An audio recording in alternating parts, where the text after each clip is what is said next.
जी हमारे साथ मौजूद हैं पाकिस्तान के खूबसूरत नाम डॉक्टर मुनव्वर साबिर साहब। सर बताइएगा कैसे मिजाज हैं? बस मैं ठीक ठाक माशाल्लाह से। सर आज का हमारा टॉपिक है सीएसएस के हवाले से बेशुमार हमने बातें सुन रखी हैं। वो लोग सीएसएस कर सकते हैं जो इंग्लिश में बहुत ज्यादा अच्छे होते हैं वो। हाँ, मैंने सुना आपका, मैं आपका इंट्रो सुन रहा था। जी तो जी उसमें जो बातें आपने की वो वाकई एक ना, ये एक हवा है इसका ना, मतलब इम्प्रेशन, इसका ग्रैंडर और इसका फियर बहुत ज्यादा है। ऐसे ही अगर कोई बंदा तारफ करवा देना जी ये बंदा आजकल सीएसएस की तैयारी कर रहा है, तो दूसरे बंदे उससे ना मिलते ही और तरह से हैं। फिर आपने ये कहा कि सीएसएस सिर्फ वो लोग कर सकते हैं जिनकी फैमिली में पहले से लोग ब्यूरोक्रेट्स हों। ऐसी बात हरगिज नहीं है, नॉट एट ऑल। मैं ऐसे लोगों को जानता हूं कि जो अपनी फैमिली के अंदर पहले शख्स थे कि जिन्होंने एमए किया या वो यूनिवर्सिटी में आए और अब वो इस वक्त बड़ी अच्छी पोस्टों पर बैठे हैं। लेकिन जो बात आपने इंग्लिश वाली की ना, ये ठीक है कि ये बेसिकली इंग्लिश लैंग्वेज का इम्तहान है।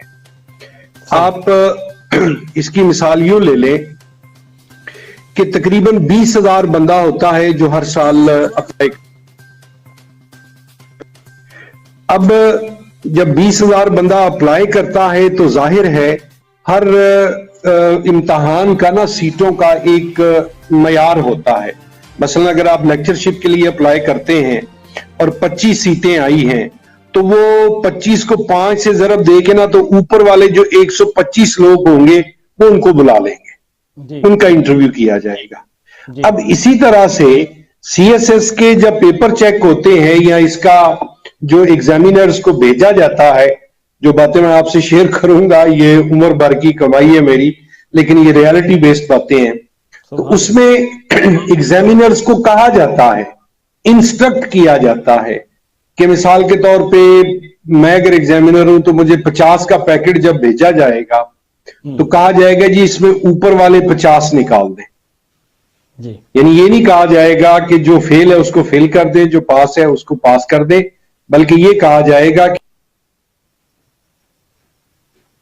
कि आपने कंपीट करना होता है। इंटरनेट के इशू की अच्छा, जब आप ये कंपीट करने का सिलसिला शुरू करते हैं तो उनके पास जो सबसे अच्छा जरिया है उनकी नजर से अच्छा वो इंग्लिश लैंग्वेज ही होती है। और इंग्लिश तो वो इंग्लिश ऐसे होता है। इंग्लिश ऐसे एक ऐसी चीज है कि आपने 3,000 का 3,500 वर्ड का लिखा तो उन्होंने एंड पे उनकी मर्जी है कि जी वो उसको 40 दे दें, 39 दे दें, 38 दे दें या 50-60 जितने भी, अगर वो बहुत एक्स्ट्राऑर्डिनरी लिखा हुआ है। तो इस सेंस में अगर आपकी लैंग्वेज पर ग्रिप नहीं है तो आप सीएसएस की तरफ आने से पहले आप इंग्लिश लैंग्वेज को सीधा कीजिए। अच्छा, अब इंग्लिश को सीधा करना, मैं चूंकि इन सवालात से उम्र गुजर गई मेरी, जिस तरह आप अपने इंट्रोडक्शन में कह रहे थे, लोग आते हैं, मतलब मेरा इनबॉक्स फिल रहता है, मेरे पेज पे क्वेश्चन होता है तो कि जी मैं सीएसएस कर सकता हूं, मैं सीएसएस करना चाहता हूं। सैटरडे संडे का दिन ऑफ होता है, लोगों को बुला लेता हूं भी आ जाएं। अब देखिए ना, आप एक डॉक्टर के पास गए हैं, आप एक डॉक्टर के पास गए हैं, डॉक्टर आपको कहता है जी अपना ब्लड का सैंपल ले आए, अपना यूरिन का सैंपल ले आए, अपना किसी और चीज का, ताकि मैं देख सकूं कि इस वक्त आपकी सेहत कैसी है। जैसे ही कहा जाता है स्टूडेंट्स को कि माई सेल्फ पे कुछ लिख के दिखाएं कि आपने मैट्रिक कहां से किया, एफए कहां से किया, बीए कहां से किया, आपकी हॉबीज क्या है, आपकी पसंदीदा शख्सियत क्या है, आप जिंदगी को कैसे देखते हैं, आप क्या बनना चाहते हैं, एटसेट्रा। तो अगले दिन मुमताज साहब उनमें से आधे नहीं आते। क्या बात, दिस इज वेरी अनफॉर्चुनेट। अच्छा, वो मैं गाइडेंस भी फीस भी दे रहा होता हूं कि चलो यार लोगों को पता चल जाए, लोग लुटे ना। मैं ये बड़ा तलख वर्ड बोल रहा हूं कि सीएसएस के नाम पे ना लूट मार बहुत होती है। जाहिर है उन लोगों ने कमर्शियलिज्म है। आप एकेडमी में जाएंगे वो आपको ये बिल्कुल नहीं कहेंगे कि जी अच्छा पहले कुछ लिख के दिखाएं। एकेडमियों का स्टाइल ये होता है कि उन्होंने ना एक वो कहानी के अंदर आपको कहानी सुनाते हैं और तकरीबन आपको सीएसपी बना के वो वहां से उठा देते हैं, तो वो अपनी फीस जो है वो रख लेते हैं। आप कुछ कहना चाह रहे हैं? मेरे सवालात में ये शामिल है सर, सवाल आगे। और उसके बाद सर आपके मोबाइल में जब मैसेज आता है ना, तो वो इंटरप्शन होती है, वो मैसेज में मेरे ख्याल में वाइब्रेशन लगी हुई है। अगर वो वाइब्रेशन खत्म हो जाए तो मैं कर देता हूँ। 1 मिनट होल्ड कीजिए, होल्ड कीजिए।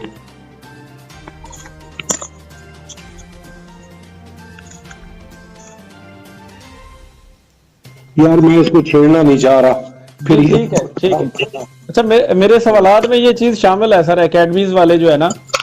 हाँ जी, देखिए एकेडमी आप करने के फायदे होते हैं। अच्छी एकेडमीज भी हैं, कम से कम एक एकेडमी इस वक्त लाहौर में ऐसी जरूर है जिनको मैं स्ट्रांगली कह सकता हूं कि आप वहां पर जाएं, वो आपको हेल्दी स्टफ देंगे। एकेडमी जाने का सबसे बड़ा फायदा ये होता है कि ना आपकी एक रूटीन बन जाती है। आपको पता होता है कि मैंने पैसे दिए हैं, 4 बजे मेरी क्लास शुरू होगी, मैं वहां पर 8 बजे तक रहूंगा या रहूंगी। तो क्लास होती है, सवालात होते हैं, आप आगे से जवाब देते हैं, बहुत सारी चीजों का पता चलना शुरू हो जाता है। और एक स्पेसिफिक टाइम में से वो 4 माह का उनका अरसा है, तो 4 माह के अंदर आपका जो कोर्स है वो एक दफा पूरा हो जाता है जी। ये आपको फायदा जरूर होता है। जी जी। अच्छा सर, वो हमारा पहला सवाल मेरा जो था उसमें आपने ये कह दिया कि CSS मतलब कौन कर सकते हैं जो शुरू से बहुत ज़हीन होते हैं इंग्लिश पे, जिनकी बहुत ज्यादा ग्रिप होती है, या बाद में भी हम इसको ग्रिप? हर वो बंदा जिसने बीए अच्छे मार्क्स से या अच्छे सब्जेक्ट्स के साथ किया हुआ है। मिसाल के तौर पे एक बंदा कहता है जी मैंने बीए किया है, अब उसने पता चलता है जी बीए के अंदर political science, sociology, economics, maths communication या कोई और सोशल साइंस, ज्योग्राफी पढ़ा है, कोई और।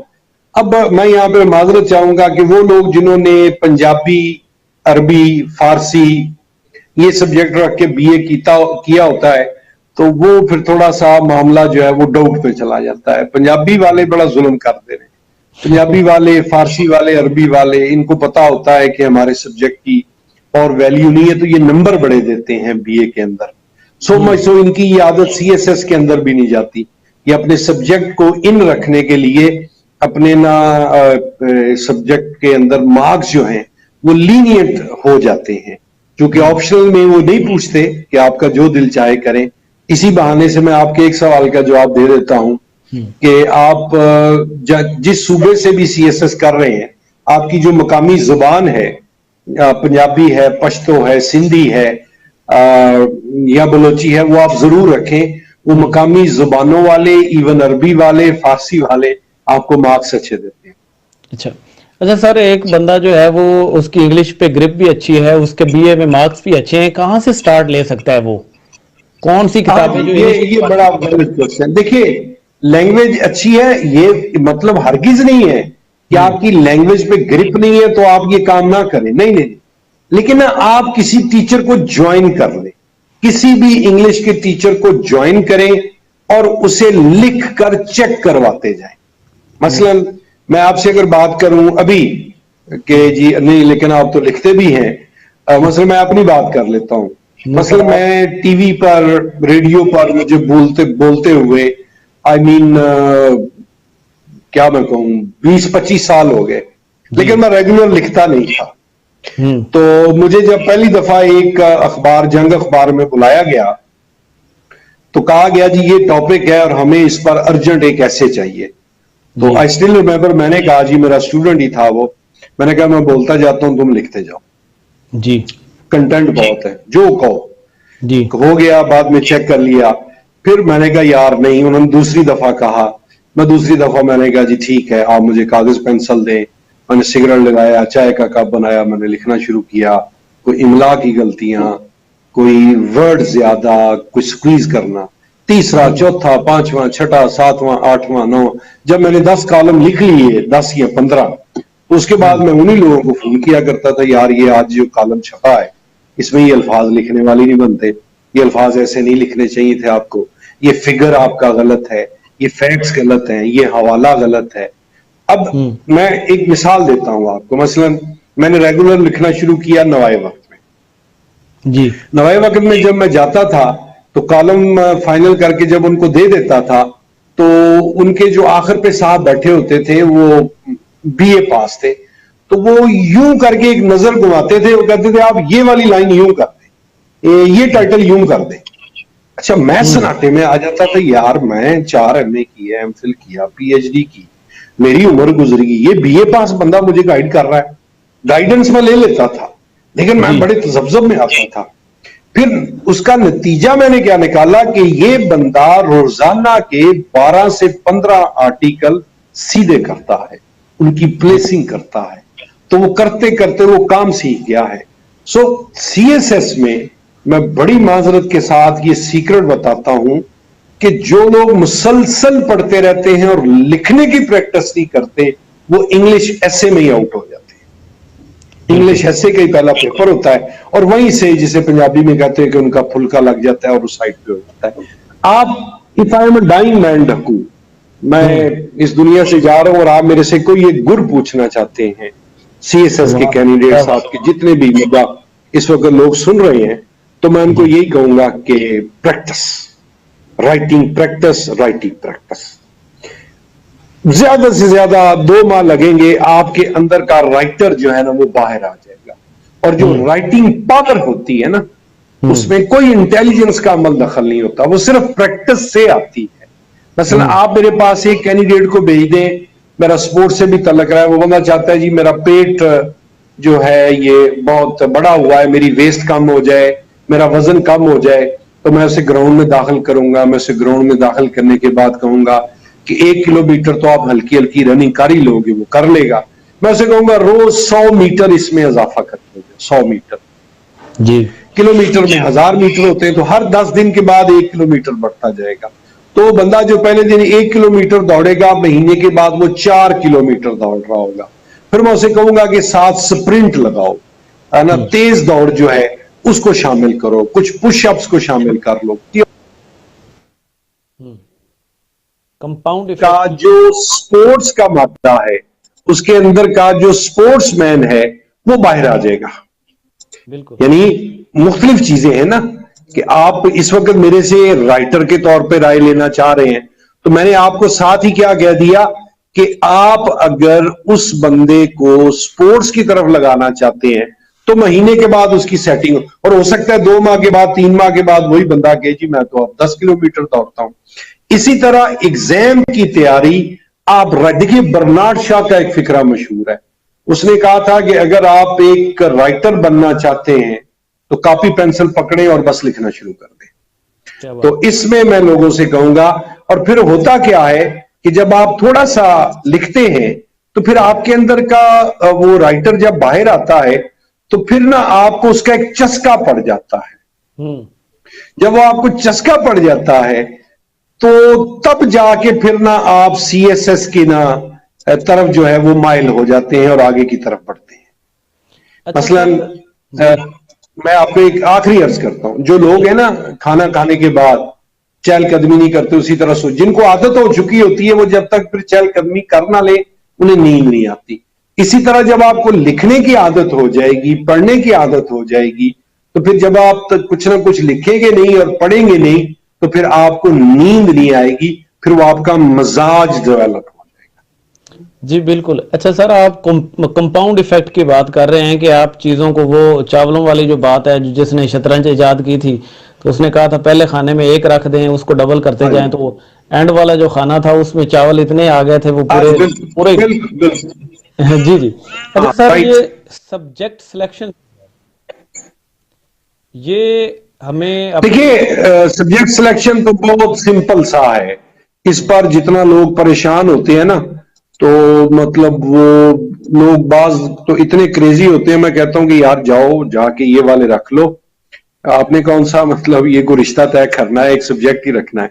एक तो देखें जी, डिपेंड करता है, 80% लोग सोशल साइंसेज या आर्ट्स वाले होते हैं। एक है आईआर, इंटरनेशनल रिलेशंस, क्योंकि अब सब्जेक्ट्स के जो रूल्स एंड रेगुलेशंस हैं ये रिवाइज हो चुके हुए हैं, नए आ गए हैं, तो आप आईआर जरूर पढ़ें। अच्छा, अब लोगों को यहां पर कंफ्यूजन ये होती है कि जी हम पॉलिटिकल साइंस पढ़ें 200 का या आईआर पढ़ें।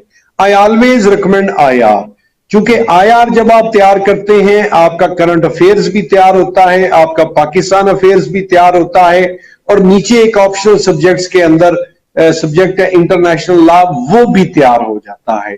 सो मच सो अगर आप ब्रिटिश हिस्ट्री या European history even American history रखते हैं तो आपका उधर का मजाज चल पड़ता है।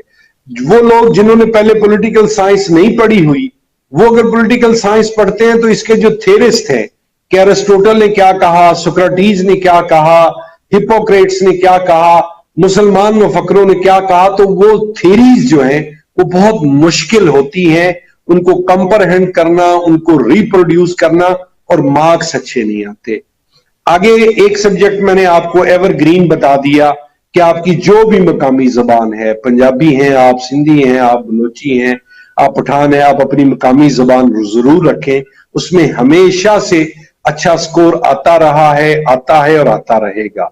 एक नया सब्जेक्ट है जेंडर स्टडीज। जेंडर स्टडीज जब मुतारिफ हुआ था मैंने उसी वक्त लोगों को कहा था कि ये जरूर रखें। CSS के सब्जेक्ट्स में जिन सब्जेक्ट्स का सबसे कम कोर्स है जेंडर स्टडीज उनमें से एक है। जेंडर स्टडीज है बेसिकली खवातीन के हकूक के मुतालिक, कि खवातीन मजलूम हैं, इनके साथ बहुत जुल्म हुआ है, इन्हें तालीम दो, सेहत दो, नौकरी दो, इख्तियारात दो, एटसेट्रा। तो अब कौन है, और हमारा इशू ये होता है कि हमने एजेंडा फॉरेन का, बाहर का फॉलो करना होता है, तो इस हवाले से फिर वो इस सब्जेक्ट को भी प्रमोट करते हैं। फिर आप नीचे सब्जेक्ट्स में जाते हैं तो एक बड़ा लाइट वेट सब्जेक्ट आता है सोशियोलॉजी। सोशियोलॉजी किस तरह का सब्जेक्ट है कि जिस तरह अभी मैं और आप बैठे गपशप कर रहे हैं, आप इसी तरह की गपशप करते हैं उसमें कि खानदानी निजाम टूट रहा है, मजहब से नफरत जो है वो अजीबो गरीब चीजों के अंदर पड़ चुकी है, आबादी बहुत ज्यादा बढ़ रही है, खवातीन को तालीम और जो मिल रही है नौकरियां, उसकी वजह से तलाक की रेशो बहुत ज्यादा बढ़ रही है, यानी जिसे पंजाबी में हम कहते हैं दुख सुख बोलना, वो उस तरह का सब्जेक्ट होता है। महीना डेढ़ लगता है वो तैयार हो जाता है। उसके बाद फिर ब्रिटिश हिस्ट्री और यूरोपियन हिस्ट्री है, आप उसमें से कोई एक ले सकते हैं, वो आ जाते हैं और आसानी से तैयार हो जाते हैं। इसके बाद अगर आपका कोई साइंस का बैकग्राउंड है, यानी आपने सिर्फ FSC की थी, तो फिर एक सब्जेक्ट है एनवायरमेंटल साइंस, वो आप जरूर रखें, वो भी नया सब्जेक्ट है।